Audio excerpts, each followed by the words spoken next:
So, hello everyone. My name is Stefanie Fächner. I work for the German Safe Internet Center. I assume that some of you have seen my talk yesterday. So, this is the continuation. This is part 2. This is the more practical part where I will show you some of our educational materials from our SELMA project where we tackle online hate speech. We believe that education is a part of a solution of this problem and that young people can and should be empowered to affect change. And our goal is to activate them. And that's where you as educators have a key role because you can start a conversation with them about online hate and talk about what is necessary to promote tolerance and respect. So I'm trying not to repeat myself too much. We have created a toolkit with more than 100 activities for the age group 11 to 16. Right now, the toolkit is only available in English, so you can see it here. But I know that the Polish Safer Internet Center is really interested and wants to translate all of the resources. So soon you'll have all of them in your own language as well, if everything goes right. And for the conference, we have translated some resources already. You will find a flyer in your conference bag that has a QR code on it. And if you go to this QR code, it will lead you to a Polish subdomain, hackinghate.eu/Polski, where you'll find 5 resources ready for download, and then you can use them in your classroom. But before I'll show you through the translated materials, I'd like to say a little bit more about the toolkit. As I've mentioned, we have 100 resources and most of the units are pretty short, so you can do them within probably 30 minutes, so one class would probably be enough. So you can just look around, and if you like an exercise, you can read the additional information for the teachers, how to conduct a class or a lesson. You can download it or you just show it online, and then you can use it in your classroom. But in order to achieve change, societal change, and that's our main goal, of course, one unit isn't enough. It's about continuity. So we have created additional materials that you'll also find on our website. One example is our how-to guide for teachers, which will help you to implement a whole school strategy in a structural and systemic way. And if you don't know where to start, as there are just so many activities, we are talking about toolkit FOMO here, we have created so-called pathway documents. So we have combined different single units activities into a whole unit. So for example, there's a pathway for younger students, there's a pathway for older students, with experience, without experience, and we also have a pathway for peer mentoring projects. So those documents help you to pick out the best activities from the toolkit for your specific purposes. So this is the next level of the toolkit. So here you can see the themes. And we have 9 themes where we ask 9 questions. So the first one is what is hate speech? So this, I showed you one slide yesterday already, so this is about what are specific characteristics, so the protected characteristics of hate speech, and working around the definition just to identify what this is all about. Then the next one is, why is hate speech content out there? So we have activities that are trying to understand the reason for hate online. Then how does hate speech make me feel? I will show you some activities from this theme. And then we move on to what's my role, what can I do, what about my people, my environment, how do they communicate, is that hateful, and how can I make an influence in my community or the bigger picture, the online world, or even the whole world. So for each of those themes, you will find a variety of activities covering the different focus areas.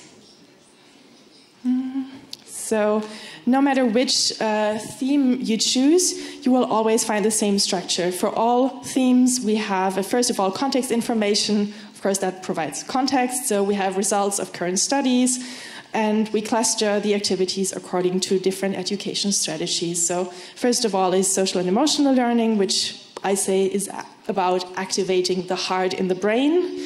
Then we have media literacy materials. That means using media analysis or media production for learning processes. and citizenship education. The goal is of activating young people to contribute to a better society. I don't know if the Fridays for Future thing is also big in Poland, but it's about really activating them to do something to change society.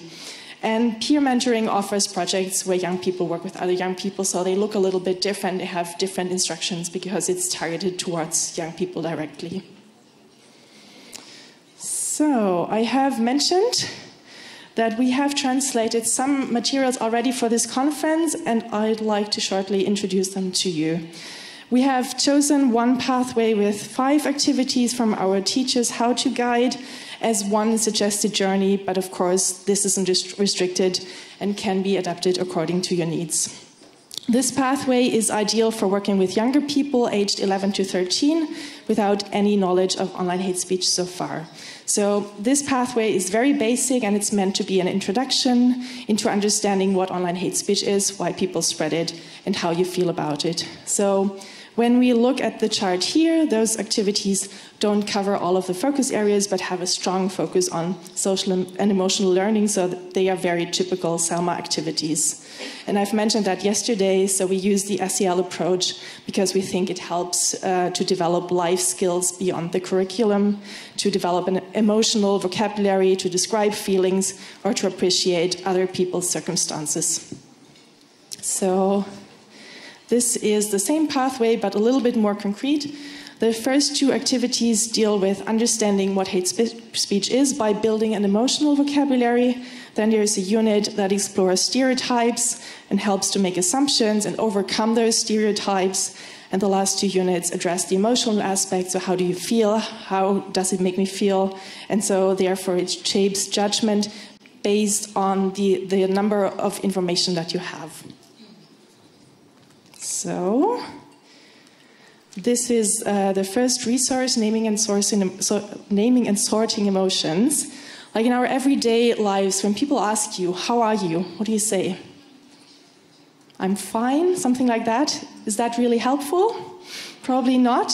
So this is a warm-up exercise that expands the range of words to describe our own emotions, and it provides a way to rate how good or bad or intense those emotions are. So we didn't make this up, so some of you might have seen this before. This is based on the Ruler program by the Yale Center for Emotional Intelligence. And this naming and sorting emotions activity has no direct association with hate speech, but it introduces young people to the SEL concepts of feeling. So what is positive, what is negative, and the energy, so high or low intensity. And it maps vocabulary to those feelings. So this vocabulary is really useful later on when we describe how examples of hate speech make us feel. So here you see the main principle. Red is high energy but negative. Yellow is high energy but positive. Blue is low energy and negative. And green is low energy but positive. Now we are trying to estimate where each emotion words fit on the grid. So what about surprise? Where would you put it? Red? Yellow? Yeah, it's yellow. What about disgusted? Red? Actually, it's blue. It's not that easy, yeah. What about restful? Green, yes. And furious? Furious. Red, yes. So I think the main principle is probably clear. And I think if some of the words are unknown, you might make a little game exercise with your young people just to introduce some of the words, or they could also use the dictionary.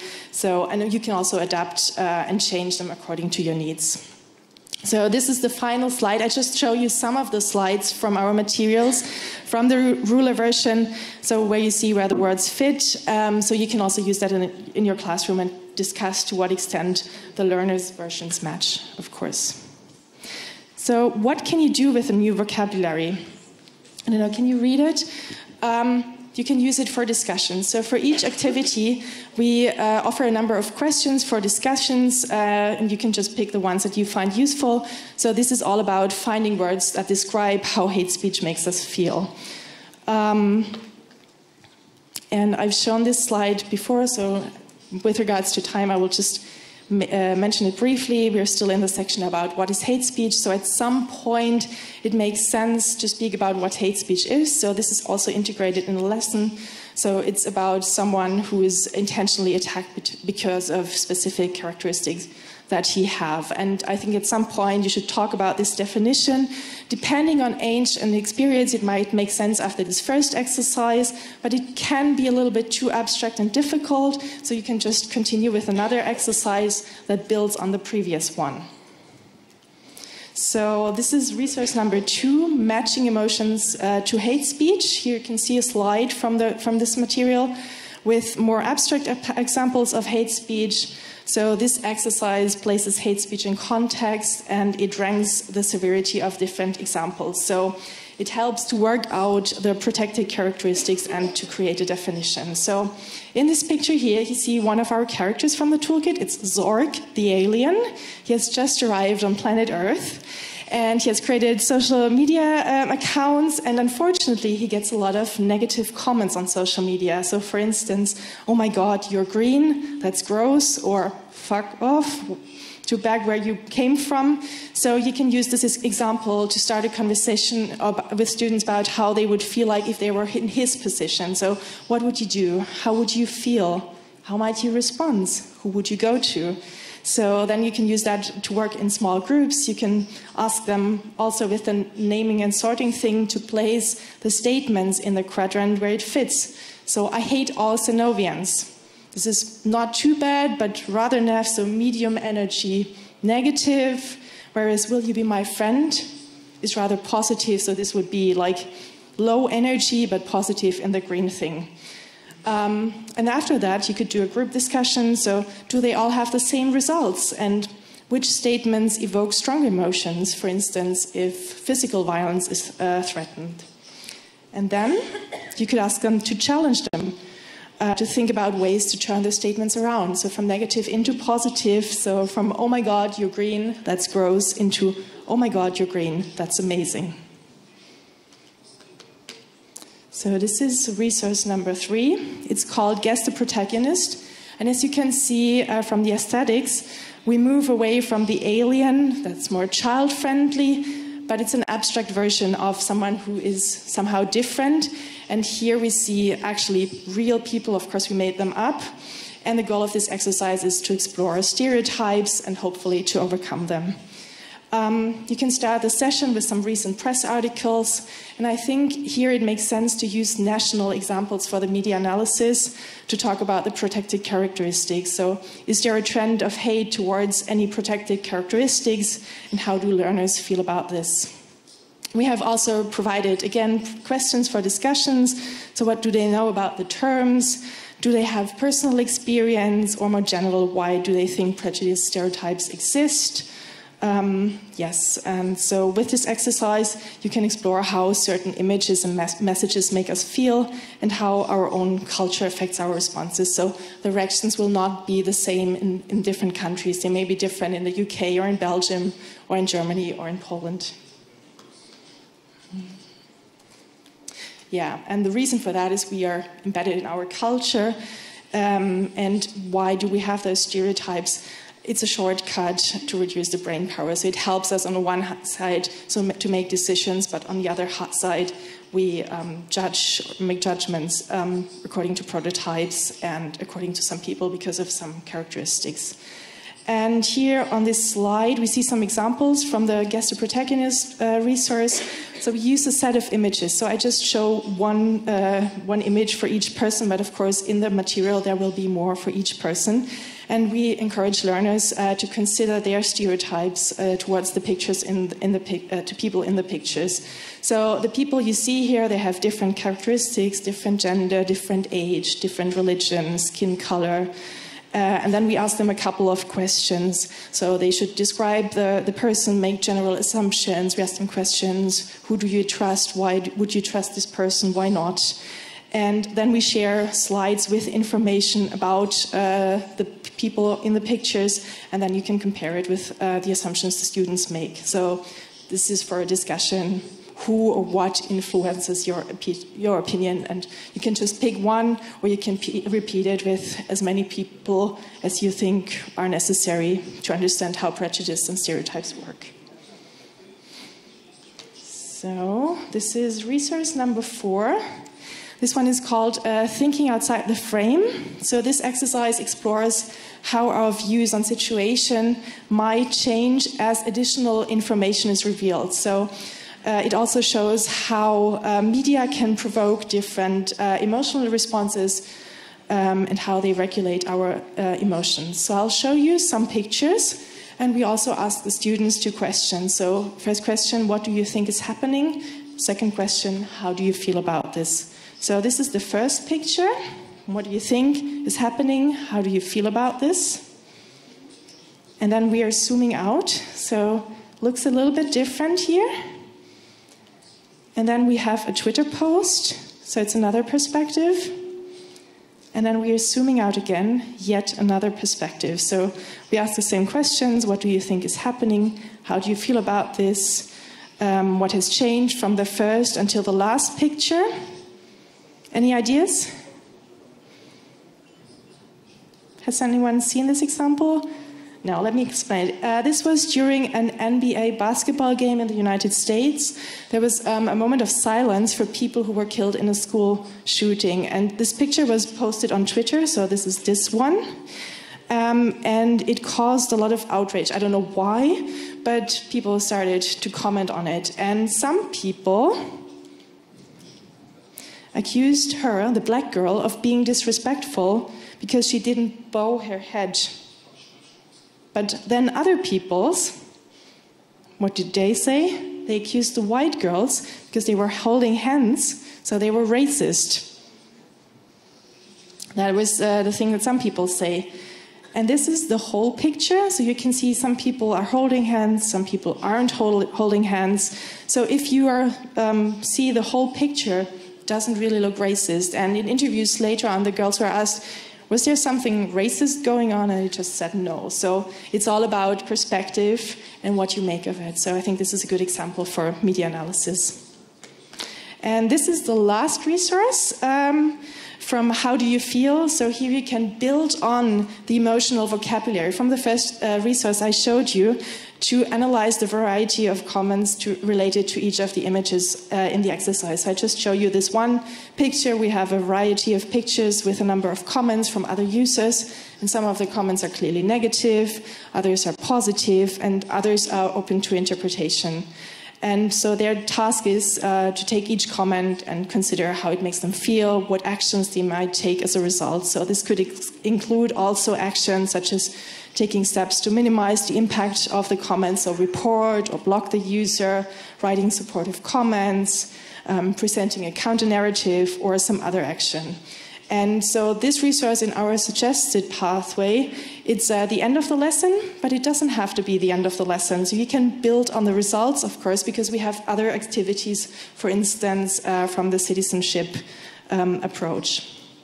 So this was my little tour through the SELMA Toolkit. And of course, we'd like to hear your feedback. The link is on the Polish website, so we'd really appreciate your time and effort to fill this out.